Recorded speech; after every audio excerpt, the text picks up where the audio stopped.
अगली कहानी का नाम है द देव्स डिफीटेड। वीरभद्र और महाकाली की जो फोर्सेस थी उन्होंने देवताओं को भागने पर मजबूर कर दिया।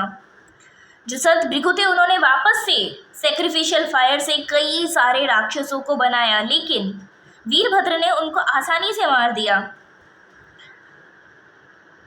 और जैसे कि यम और अग्नि देवता जैसे भी जब हार गए तो देवता भागने लग गए, युद्ध भूमि छोड़कर वहाँ से भागने लग गए।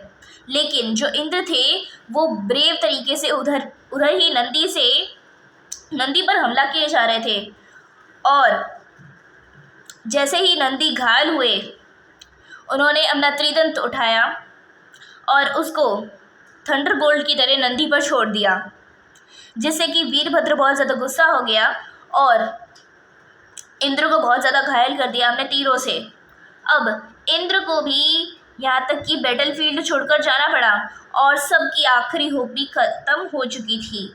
और अब भगवान विष्णु ने डिसाइड किया वीरभद्र को फेस करने का और उस पर अटैक करने का गरुड़ पर सवार होकर। लेकिन इससे पहले कि भगवान विष्णु अटैक कर पाते, वीरभद्र ने पहले ही चार्ज कर दिया और भगवान विष्णु को भी घायल कर दिया उसके त्रिदंत से।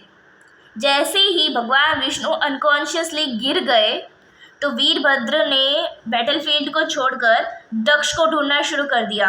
और जैसे ही उन्होंने दक्ष को पकड़ लिया, वीरभद्र ने उनका सर काट दिया और उसका सर उसी सैक्रिफिशियल में डाल दिया जिसमें सती ने खुद को इमोलेट कर लिया था। और सारी गण सेना उनको चीयर करने लगी, खुशियाँ मनाने लगी, क्योंकि मिशन उनका कंप्लीट हो चुका था। वीरभद्र, महाकाली और उनकी गण सेना वापस से माउंट कैलाश पर आ गई और भगवान शिव को उनकी जीत की बधाई देने आई।